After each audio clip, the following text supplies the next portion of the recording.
আসসালামু আলাইকুম। আমি কাইফি আজমিরা। প্রিয় শিক্ষার্থীরা, তোমাদের আজকেও আবার অনলাইন ক্লাসের জন্য স্বাগত জানাচ্ছি। আমাদের আজকের সাবজেক্ট হচ্ছে স্ট্রেংথ অফ ম্যাটেরিয়ালস। তো আশা করি তোমরা সবাই ভালো আছো, সুস্থ আছো, পরিবার পরিজন সবাইকে নিয়ে। তো গত দিনের মতো আজকে আমরা আবার শুরু করতেছি অনলাইন ক্লাস। আজকে সাবজেক্ট স্ট্রেংথ অফ ম্যাটেরিয়ালস। আগে যে ক্লাসগুলো আশা করি তোমরা যেসব ক্লাস নেওয়া হয়েছে সেগুলো দেখছো নিশ্চয়ই। আজকে স্ট্রেস শুরু করতেছি। আমাদের আজকে আলোচনার বিষয় হচ্ছে স্ট্রেস এবং স্ট্রেন। স্ট্রেস এবং স্ট্রেন, আমরা এই দুটো বিষয় নিয়ে আমরা আজকে আলোচনা করব। তো ফার্স্টে দেখি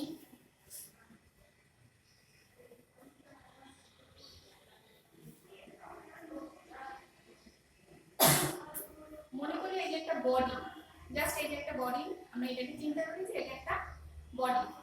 এখন এর উপর থেকে যদি একটা লোড দেওয়া হয়, অর্থাৎ একটা লোড দেওয়া হয়, এক্সটার্নাল লোড আমরা দেই, তখন কি হবে?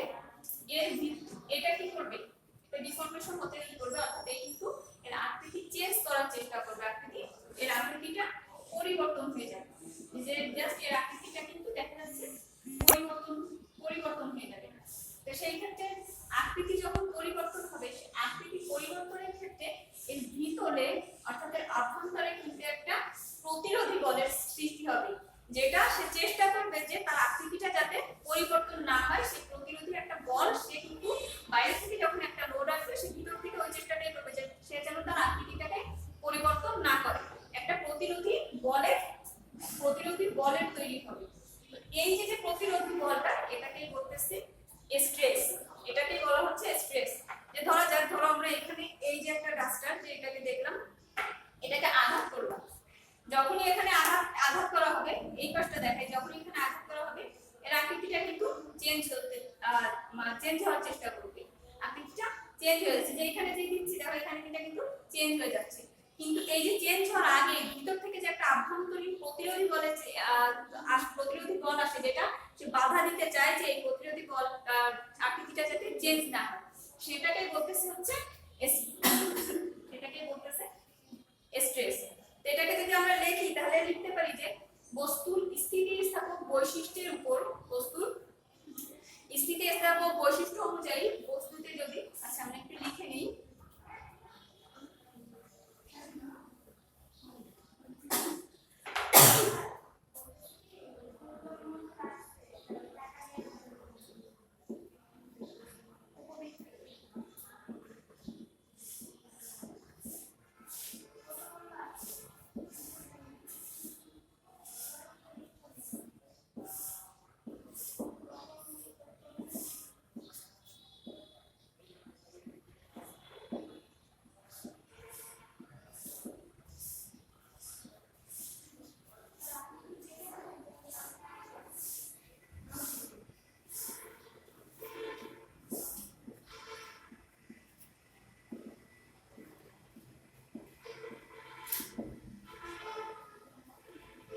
বস্তুতে স্থিতিস্থাপক বৈশিষ্ট্য অনুযায়ী বস্তুতে যদি কোনো বল প্রয়োগ করা হয়, সেক্ষেত্রে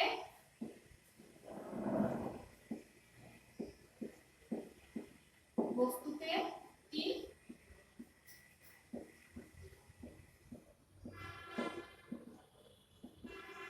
প্রতিরোধী বলের সৃষ্টি হয়,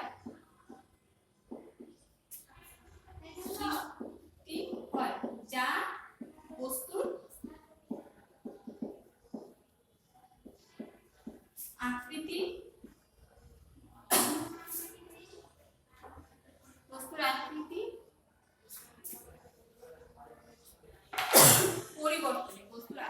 পরিবর্তনে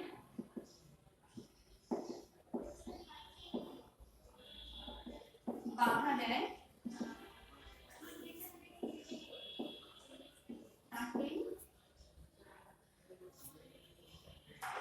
তাকে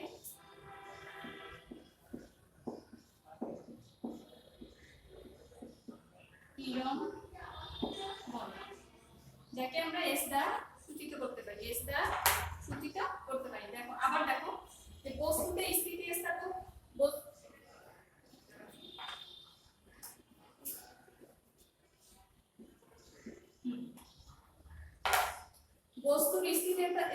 বৈশিষ্ট্য অনুযায়ী বস্তুতে যদি কোনো বল প্রয়োগ করা হয় সেক্ষেত্রে বস্তুতে একটি প্রতিরোধী বলের সৃষ্টি হয়। প্রতিরোধী বলের সৃষ্টি হয় যা বস্তুর আকৃতির পরিবর্তনে বাধা দেয়, তাকে হচ্ছে পীড়ন বলি। যেমন এটা একটু আগে দেখাইছি যে এই যে একটা বডি,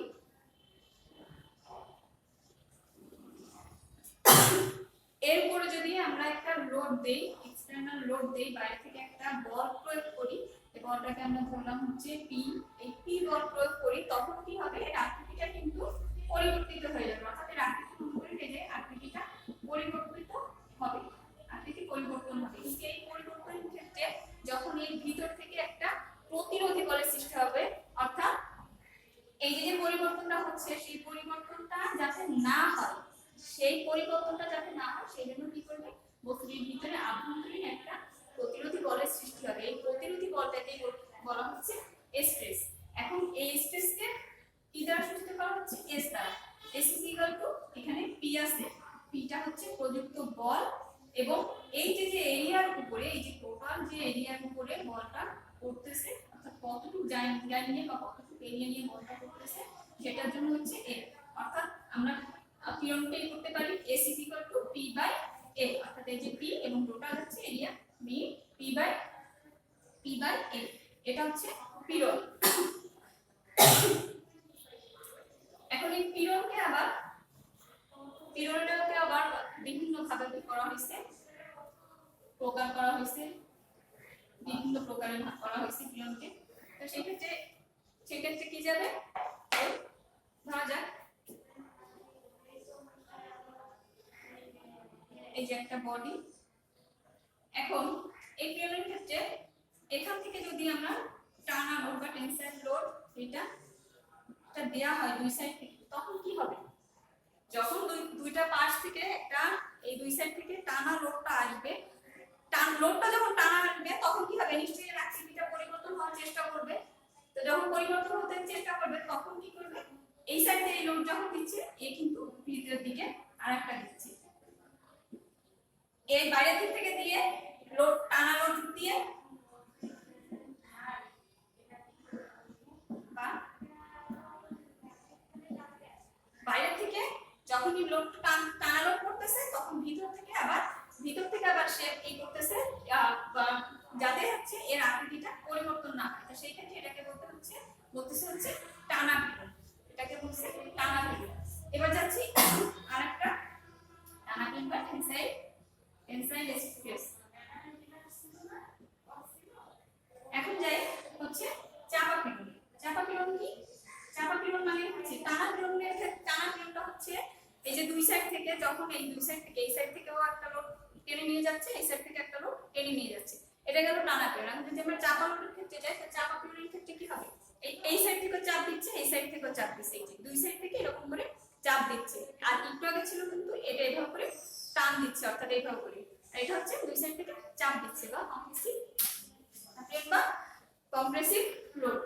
এইখানে যখনই চাপা পীড়নের বেসিস সেম জিনিস আসবে, স্ট্রেস কারেন্ট হবে কি, এই দুই সাইড থেকে যখন এরা চাপ দিবে সে যাতে তার আকৃতি পরিবর্তন না করে, না হয় সেজন্য কিন্তু এই সাইড থেকে আবার উল্টা একটা ব্যাক ফোর্স, যেটা বলি সেটা একটা ব্যাক ফোর্স দিবে, তাহলে যাতে তার আকৃতিটা পরিবর্তন না হয়। এই ক্ষেত্রে এটাকে বলতে হচ্ছে চাপা পীড়ন।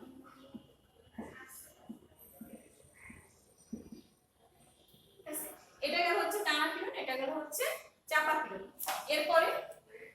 এরপরে আছে হচ্ছে শিয়ার পীড়ন বা শিয়ার স্ট্রেস অথবা টিম্পন পীড়ন। শিয়ার স্ট্রেসটা কি,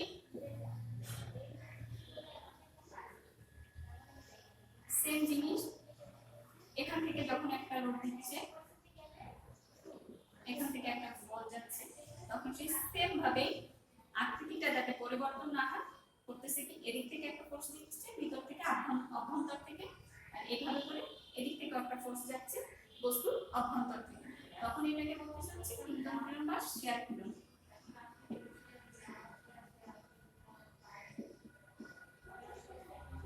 এইগুলো এবার আসতেছে হচ্ছে বাকন পীড়ন বা বেন্ডিং পীড়ন।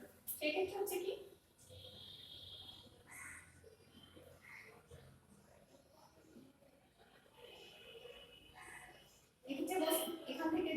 একটা লোড দিচ্ছে বা বস্তুকে বাঁকানোর জন্য চেষ্টা করা হচ্ছে, তারপরে আকৃতি পরিবর্তনের জন্য, ঠিক সেম ভাবে একইভাবে বস্তুর আভ্যন্তর থেকে অর্থাৎ এটা পরিবেশ থেকে বস্তুর আভ্যন্তর থেকে একটা প্রতিরোধী বলের সৃষ্টি হচ্ছে, যেটাকে বলতেছে হচ্ছে বাঁকন পীড়ন। বাঁকন পীড়ন বা বেন্ডিং স্ট্রেস।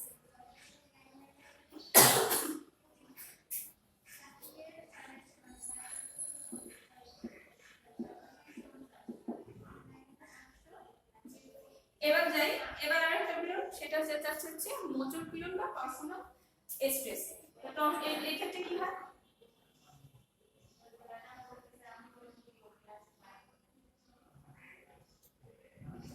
এই দুইটা সাইড যখন ফিক্সড থাকে, দুইটা সাইড যদি ফিক্সড থাকে, সেই ফিক্সড থাকা অবস্থায় যদি এখান থেকে বস্তুকে কখনো মোশনের চেষ্টা করা হয়, অর্থাৎ এইভাবে করে আমার এই দুইটা সাইড ফিক্সড, আমার দুইটা সাইড যদি ফিক্সড না থাকে, এটা যদি ইজি থাকে, তাহলে আমি খুব ইজিলি মোচড় দিতে পারবো, সেই ক্ষেত্রে কিন্তু কোনো সমস্যা হচ্ছে না। এই সেই ক্ষেত্রে এটা কিন্তু কোনো সমস্যা হচ্ছে না। কিন্তু যদি আমার এই দুইটা সাইডে ফিক্সড থাকে, এই দুইটা সাইডে ফিক্সড থাকলো, এই ক্ষেত্রে যদি আমি এটাকে মোচড়াতে যাই, তখন কিন্তু এর একটা আকৃতির পরিবর্তন হবে এবং সেটা আকৃতির পরিবর্তন হয়ে যাবে। এবং যখনই এটা ফিক্স থাকবে এবং আকৃতির পরিবর্তন হওয়ার চেষ্টা করবে, ভিতর থেকে বস্তুর আভ্যন্তর থেকে কিন্তু অবশ্যই একটা প্রতিরোধী বলের সৃষ্টি হবে, যে বস্তুর আকৃতিটা পরিবর্তন করতে বাধা দিবে। সে এটাকে বলতেছে হচ্ছে মোচড় পীড়ন। যখনই এটা হচ্ছে, তখনই এটা একটা আভ্যন্তর থেকে একটা প্রতিরোধী বল দিচ্ছে যাতে বস্তু না বাধায়, এটাকে বলতেছে মোচড় পীড়ন বা টর্সনাল স্ট্রেস।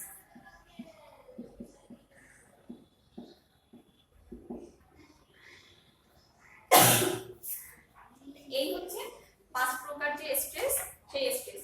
স্ট্রেস বলতে আমরা কি বুঝি? স্ট্রেস বলতে আরেকবার হচ্ছে যে বস্তুর স্থিতিস্থাপক বৈশিষ্ট্য অনুযায়ী, অর্থাৎ প্রত্যেকটা বস্তুর যে একটা স্থিতিস্থাপক বৈশিষ্ট্য আছে, সেই বৈশিষ্ট্য অনুযায়ী স্ট্রেস বা স্ট্রেন এটা কিন্তু বস্তুর ম্যাটেরিয়ালসের উপরেও নির্ভর করে, কারণ বস্তুর ম্যাটেরিয়াল থেকে কিন্তু স্ট্রেস এবং স্ট্রেন আসে। তো বস্তুর স্থিতিস্থাপক বৈশিষ্ট্য অনুযায়ী বস্তুতে যদি কোনো বল প্রয়োগ করা হয়, সেক্ষেত্রে বস্তুতে একটি প্রতিরোধী বলের সৃষ্টি হয়, যা বস্তুর আকৃতি পরিবর্তনে বাধা দেয়, তাকে কি বলে, তাকে হচ্ছে পীড়ন বলতেছে। এই গেল, এই ছিল পীড়ন, আমরা বুঝতে পারি। এবার আমরা যাব স্ট্রেস। আমরা স্ট্রেস নিয়ে আলোচনা করলাম, এবার আমরা যাব বিকৃতি নিয়ে আলোচনা করব।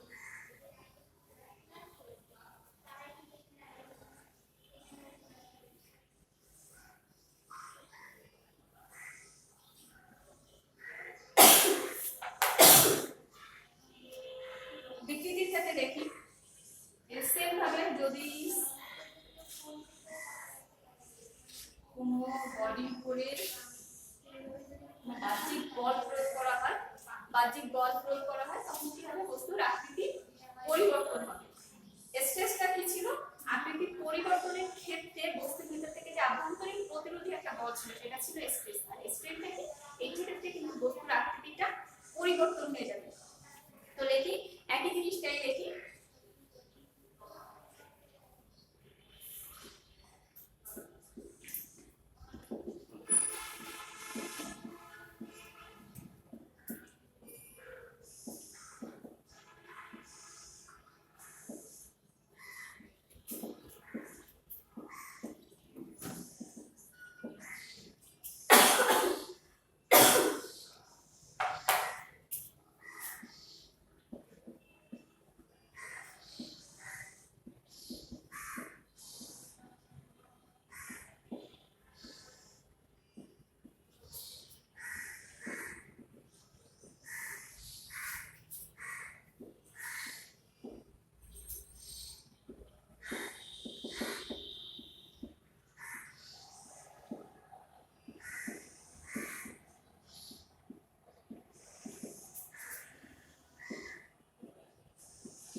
বস্তুর স্থিতিস্থাপক বৈশিষ্ট্য অনুযায়ী বস্তুতে যদি কোনো বল প্রয়োগ করা হয়, সেক্ষেত্রে বস্তুর আকার বা আকৃতি, বস্তুর আকার বা আকৃতি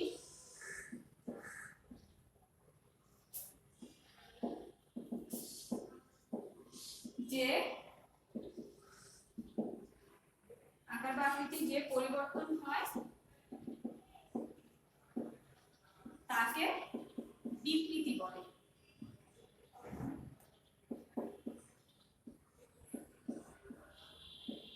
বিকৃতি বা স্ট্রেন বলে। এই বস্তুর স্থিতিস্থাপক বৈশিষ্ট্য অনুযায়ী বস্তুতে যদি কোনো বল প্রয়োগ করা হয় সেক্ষেত্রে বস্তুর আকার বা আকৃতির যে পরিবর্তন হয় তাকে বিকৃতি বলে। এই বিকৃতিটা কি তাহলে আমরা একটু দেখি। আমরা একটু আগে দেখছি স্ট্রেস বা পীড়নটা দেখছি, সেক্ষেত্রে কিন্তু এর কোনো পরিবর্তন হয় নাই, কিন্তু জাস্ট ভিতরে থেকে যে একটা আভ্যন্তরীণ বা প্রতিরোধী বলের তৈরি হয়েছে, কিন্তু পরিবর্তন হয়নি। যখনই একটা বস্তুর উপর বাহ্যিকভাবে যদি কোনো বলটা এরকম করে বাইরে থেকে যদি কোনো বল প্রয়োগ করা হয় তখন কিন্তু বস্তুতে একটা পরিবর্তন আসবে। মনে করা যায় এই পরিবর্তনটা হচ্ছে পরিবর্তনটা এই যে এটাকে যদি আমরা ধরি 10, এইটাকে টোটাল পরিবর্তনে আসছে 10 mm, টোটাল পরিবর্তন হচ্ছে 12 mm।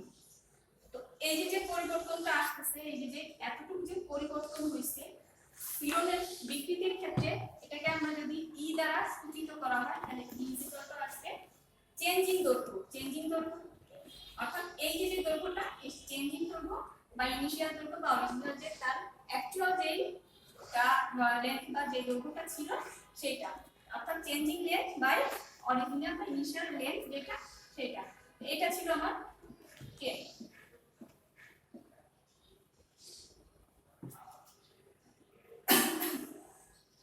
এটা যদি আমরা ইকুয়াল করি তাহলে আসবে কি এই যে 12 মাইনাস 10, তো এখানে আসবে 2 এর এখানে হচ্ছে 10, অর্থাৎ বস্তুর পরিবর্তনশীল দৈর্ঘ্য এবং বস্তুর আদি দৈর্ঘ্য এটাকে বলতেছি হচ্ছে বিকৃতি। তাই পরিবর্তনশীল দৈর্ঘ্য কত আসছে 2 এবং আদি দৈর্ঘ্য আসছে 10। তাহলে আমরা এখন এই পরিবর্তনশীল যে দৈর্ঘ্যটা এই দৈর্ঘ্যটাকে যদি আমি x দ্বারা সূচিত করি তাহলে আমার আসবে কি e সমান x/l, আর এই দৈর্ঘ্যটাকে যদি আমি l দ্বারা করি তাহলে আমার আসবে হচ্ছে e সমান x/l, অর্থাৎ এই পরিবর্তনশীল দৈর্ঘ্য বিয়োগ হচ্ছে আদি দৈর্ঘ্য। এবং পরিবর্তনশীল দৈর্ঘ্যটা আমরা কিভাবে করছি, এই যে শেষ দৈর্ঘ্য বলতে আমার টোটাল যে শেষ দৈর্ঘ্য হইছে অর্থাৎ 10 ছিল, 10 এর বিকৃতি হওয়ার পরে টোটাল কত আসছে 12 তে চলে আসছে, তাই না? এটা বিকৃতি হওয়ার পরে আসছে 12 তে, 12 মাইনাস আগের দৈর্ঘ্য ছিল কত 10। এখন এই সেম জিনিস কিন্তু এটা যদি লেখা হয় তাহলে লিখব কি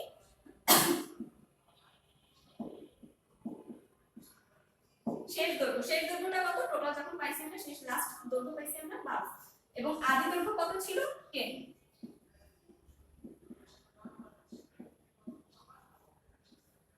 এবং বাই হচ্ছে আদি দৈর্ঘ্য।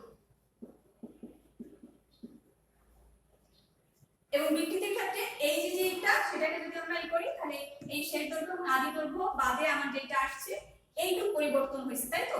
তাহলে এই পরিবর্তনটা কত ছিল, এই পরিবর্তনটা এই এতটুকু পরিবর্তনটা যদি আমরা x দ্বারা সূচিত করি আমার যে পরিবর্তনটা আসছে দেখো যে তোমরা ভালো করে এই জিনিসটা একটু বোঝো যে শেষ দৈর্ঘ্য মাইনাস আদি দৈর্ঘ্য, অর্থাৎ এই টোটাল এই শেষ দৈর্ঘ্য মাইনাস হচ্ছে আদি দৈর্ঘ্য, আর শেষ দৈর্ঘ্য এবং আদি দৈর্ঘ্য এটা যদি করি তখনই কিন্তু আসবে এই দৈর্ঘ্যটা, অর্থাৎ এই 2।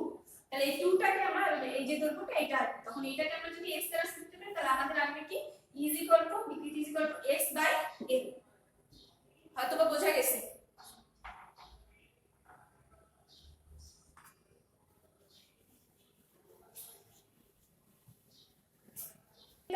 একটু আগে স্ট্রেসেরই করছি, এবার স্ট্রেনটা দেখি।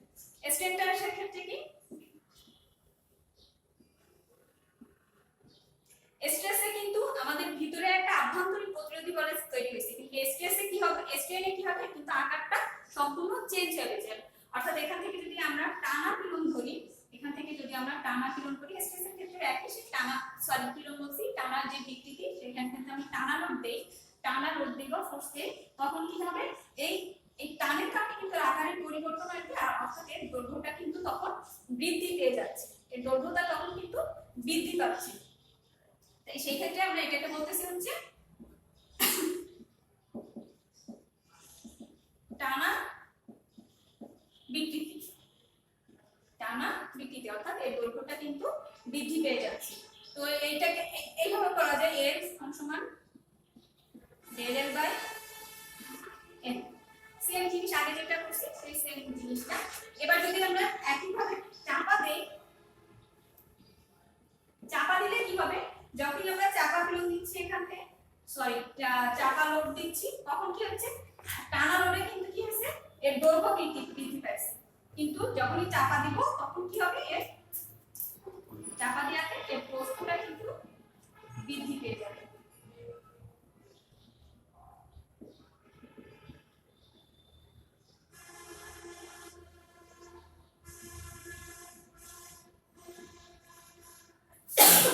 এর প্রস্থটা কিন্তু বৃদ্ধি পেয়ে যাচ্ছে, অর্থাৎ বিকৃতি হচ্ছে। এখন শেয়ার স্ট্রেসের ক্ষেত্রে কি হবে,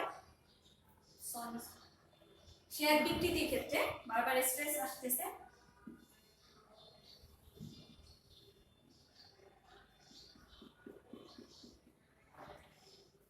মনে করলাম এই যে একটা বস্তু এবং এটা ফিক্সড আছে, তো একে যদি আমরা প্যারালালি কোনো ফোর্স তৈরি করি, এতে যদি আমরা প্যারালালি কোনো ফোর্স দেই, প্যারালালি যদি কোনো ফোর্স দেওয়া হয় এবং এই অ্যাঙ্গেলকে যদি আমরা, তখন কি হবে, কিন্তু বিকৃতি হবে, অর্থাৎ এখানে একটা অ্যাঙ্গেল আছে, অ্যাঙ্গেলকে যদি আমরা ফাই হিসেবে ধরি, তখন প্যারালালি ফোর্সের কারণে এটা কিন্তু এখান থেকে বিকৃতি হবে। যখন এটা এরকম করে বিকৃতি হচ্ছে প্যারালাল ফোর্সের কারণে এটা বিকৃতি হয়ে যাচ্ছে, সেই ক্ষেত্রে কি হবে, তো এইখানটায় এটাকে যদি আমরা সেই ক্ষেত্রে এ ধরি এবং এটাকে এইচ ধরি, তখন আমাদের আসবে কি,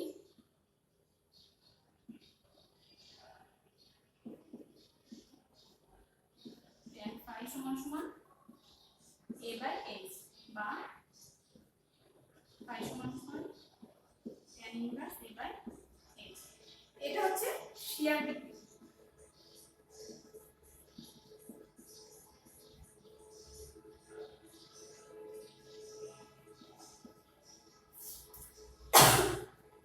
এটা হচ্ছে শিয়ার বিকৃতি। তো এটা ছিল পীড়ন এবং বিকৃতিটা কি, আমরা আমাদের এই চ্যাপ্টারে পীড়ন এবং মূলত পীড়ন এবং বিকৃতির উপরে হচ্ছে কিন্তু স্ট্রেস এবং স্ট্রেনের উপরেই হচ্ছে কিন্তু এই চ্যাপ্টারটা, এবং এই চ্যাপ্টারে স্ট্রেস কোনটা স্ট্রেন কোনটা সেটা যদি ধরা হয়, তাহলে এইটা যদি ভালো করে বোঝা না হয় তাহলে ম্যাথমেটিক্যাল টার্মে একটু সমস্যা হয়ে যাবে, যে আমরা বুঝতে পারতেছি না, অনেক ক্ষেত্রে তোমরা অনেক বেশিরভাগ ক্ষেত্রে তোমার এই জিনিসটাই ভুল হয়, যে পীড়ন এবং বিকৃতি কনফিউজ হয়ে যায় যে পীড়ন কি এবং বিকৃতি কি। আমি চেষ্টা করছি তোমাদেরকে পীড়ন কোনটা এবং বিকৃতি কোনটা সেটা বোঝানোর জন্য। তো পীড়ন এবং বিকৃতি পুরো জাস্ট সামান্য একটা ছোট সূত্র দিয়ে, যেহেতু আমরা এই পীড়ন এবং বিকৃতিটা বুঝলাম, এর একটা ছোট ই দিয়ে আমরা একটা ম্যাথে যাই, যে একটা ছোট্ট একটা ম্যাথ করি। ঠিক,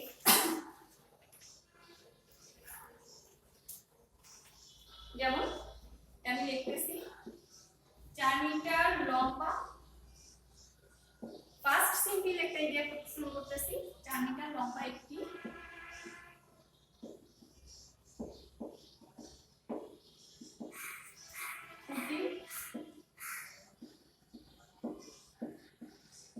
প্রস্থচ্ছেদ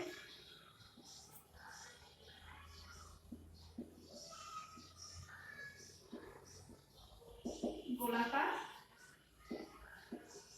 এবং এটি ব্যাস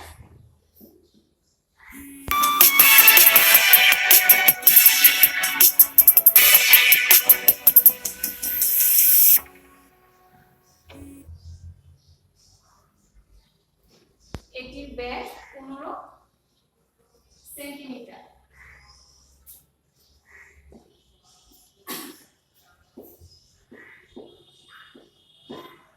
খুঁটি অক্ষ বরাবর 6000 কেজি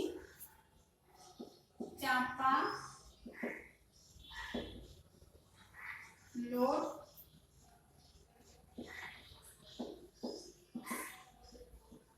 প্রয়োগ করলে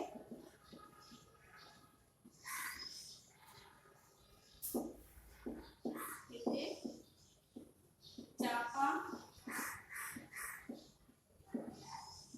পীড়ন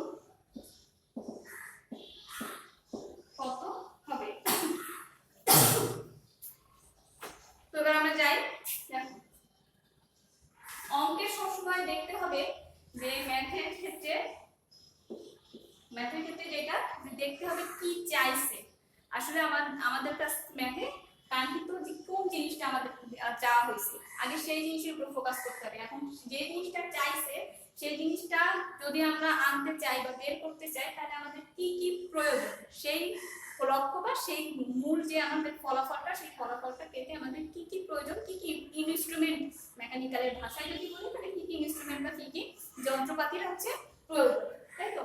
তো সেই ক্ষেত্রে দেখো 4 মিটার লম্বা একটি খুঁটির প্রস্থ হচ্ছে গোলাকার। এই যে 4 মিটার লম্বা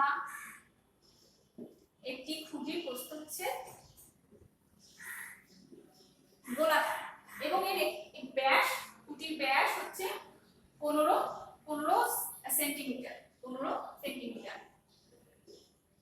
এর অক্ষ বরাবর যদি 6000 কেজি, এর অক্ষ বরাবর যদি 6000 কেজি চাপা লোড বসে, এর অক্ষ বরাবর যদি 6000 কেজি কি বসে, 6000 কেজি কি বসে, কোন চাপা লোড, যখনই চাপা লোড আসবে আসবে কি এইভাবে করে, অক্ষ বরাবর 6000 কেজি চাপা load.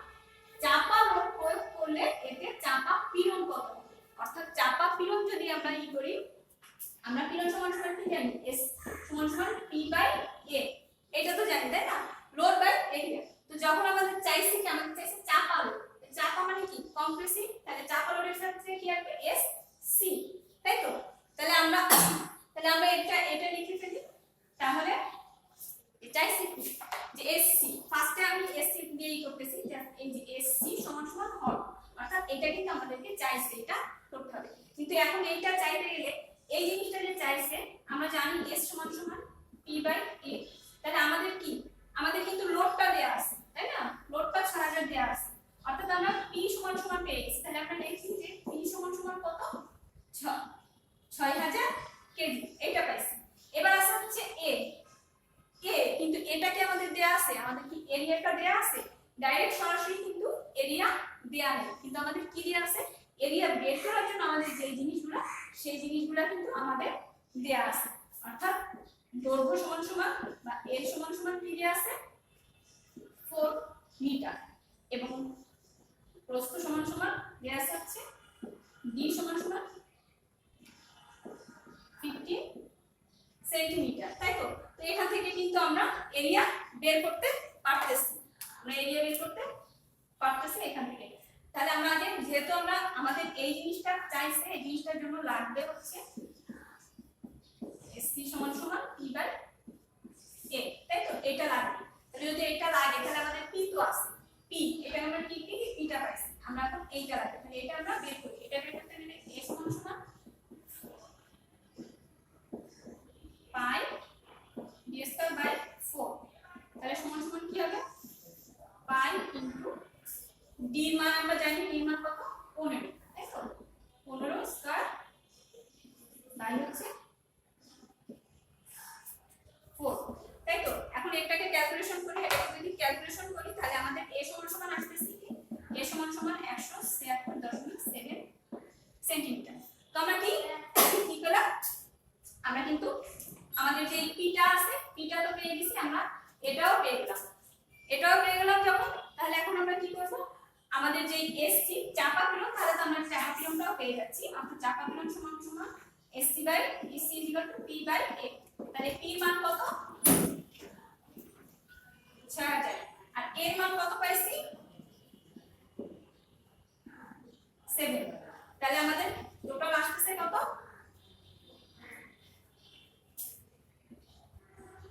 33.95 KG per centimetre square, KG per centimetre square, লোডটা আছে কেজিতে, আমরা ক্ষেত্রফল পাইছি সেন্টিমিটারে, তাহলে কেজি পার সেন্টিমিটার স্কয়ার। আশা করি তোমরা ম্যাথটা বুঝছো, খুবই ইজি অঙ্ক, খুবই সোজা অঙ্ক, এমন কোনো জটিল অঙ্ক না। তবে এই নিয়মে ম্যাথ কিন্তু বোর্ডে আসছে এবং এই জাতীয় যে কটা ম্যাথ আছে তোমরা দিয়া বিকৃতি দিয়েও আছে, তো এই জাতীয় যে ম্যাথগুলো আছে ম্যাথগুলো কমপ্লিট করবা, ভালো করে একটু বইয়ে দেখবা কোন ম্যাথগুলো, এই ম্যাথ এই সেম কোয়ালিটির ম্যাথগুলো আশা করি সবগুলাই কমপ্লিট করে রাখবা।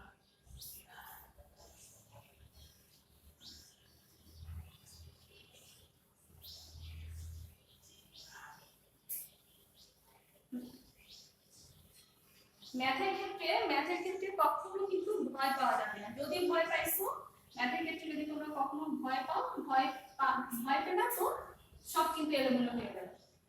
কখনো ভয় পাবা না। আগে সবসময় দেখবা কোন জিনিসটা চাইছে এবং ওইটা পেতে হলে আমার যে ফলাফল সেটা পেতে হলে কি কি জিনিস লাগবে ঠান্ডা মাথায় সুন্দরভাবে করবো, খুব ইজি অঙ্ক। আর নেক্সটে তোমাদের এই যে এর উপরে আরো ডিসকাশন করব, আরো যে বাকি আছে সেগুলো নিয়ে ডিসকাশন করব। তবে আজকের মতো এই পর্যন্তই রাখতেছি। নেক্সট ক্লাসে আবার তোমাদের সঙ্গে দেখা হবে। সবাই ভালো থাকো, সুস্থ থাকো। আসসালামু আলাইকুম।